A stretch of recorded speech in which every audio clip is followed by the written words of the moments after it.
सूझबूझ। राजा कृष्णदेवराय उन दिनों रायचूर, बीजापुर और गुलबर्ग पर आक्रमण करने की तैयारी कर रहे थे। उन्होंने राज्यपाल से कहा कि वे सेना के लिए आदमी और धन इकट्ठा कर भेजें ताकि शत्रु का सिर पूरी तरह कचल दिया जाए। उड़ीसा के राजा तो वह हारा ही चुके थे। अब उत्तर के मुसलमान राज्यों की बारी थी। उनकी तैयारियां सेना की शक्ति और साधन देखकर बीजापुर और सुल्तान चिंता में पड़ गया। अगर कृष्णदेवराय ने हमला कर दिया तो सुल्तान बचना नामुमकिन होगा।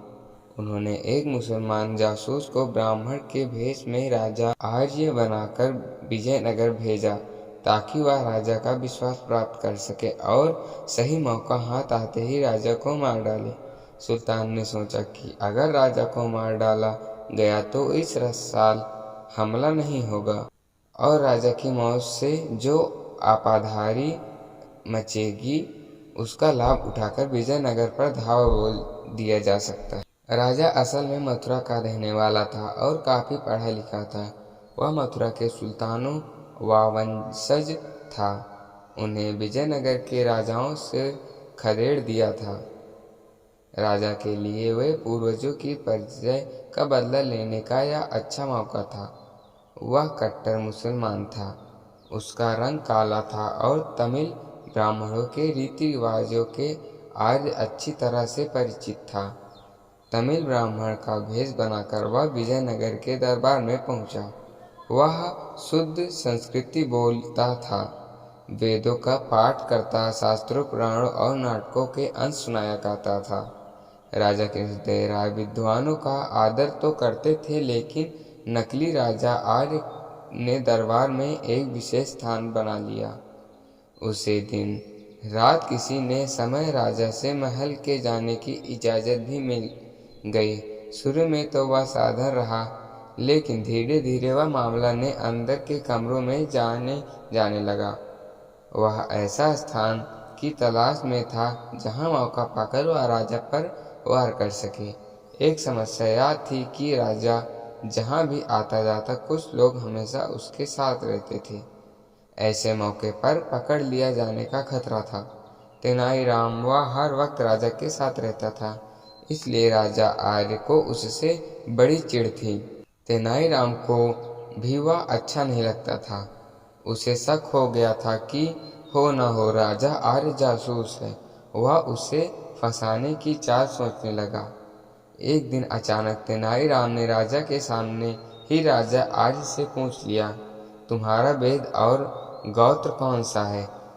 कृष्णा, यजुर्वेद और संस्कृति गोत्र। झट से राजा सका आर्य के उत्तर दिया। आर्य के जाने पर राजा ने तेनालीराम से पूछा, तुमने उससे यह प्रश्न क्यों किया?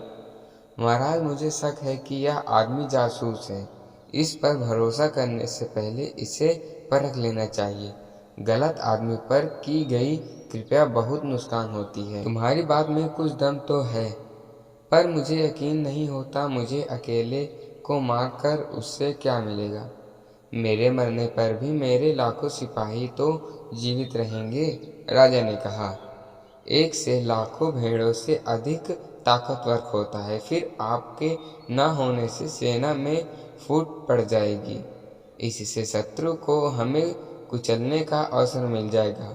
अगर महाराज आज्ञा दे तो मैं सिद्ध कर सकता हूँ कि यह आदमी शत्रु का जासूस है। तेनालीराम ने कहा कर जैसे राजा ने पूछा, एक बहुत ही सरल तरीका है जिससे उसकी पोल खुल सकती है। तेनालीराम ने कहा, मेरी ओर से तुम्हें आज्ञा है, लेकिन तुम जो भी करना चाहते हो तुम्हें मेरे सामने करना पड़ेगा। तब तक उसका अपराध सिद्ध न हो जाए उस पर आंच नहीं आनी चाहिए। राजा बोले। उस रात जब राजा आर्य अपने कमरे में घोड़े बेचकर सो रहा था, तेनालीराम राजा कृष्णदेवराय के साथ वहीं पहुंचा और झोंकों से भारी ठंडे पानी की बाल्टी उस पर उड़ेल दी। एकाएक राजा चिल्लाता हुआ उठ बैठा, या अल्लाह, या अल्लाह। क्रोध में आकर उसने अपनी तलवार निकाली। वह तेनालीराम पर वार करने ही चाहता था कि राजा कृष्णदेवराय ने तलवार से उसका सिर धड़ से अलग कर दिया। इस तरह तेनालीराम ने अपनी समझदारी और सूझबूझ से महाराज कृष्णदेवराय की जान बचाई। तो दोस्तों, मैं आशा करता हूँ कि आपको हमारी यह कहानी पसंद आएगी। तो दोस्तों, इस कहानी से हमें यह सीख मिलती है कि हमें किसी पर भी बिना उसे परख लिए बिना हमें किसी पर भी भरोसा नहीं करना चाहिए। तो दोस्तों, इसी कहानी के साथ मैं अभी यहीं अपनी कहानी को समाप्त करता हूँ और मिलता हूँ दूसरे कहानी में।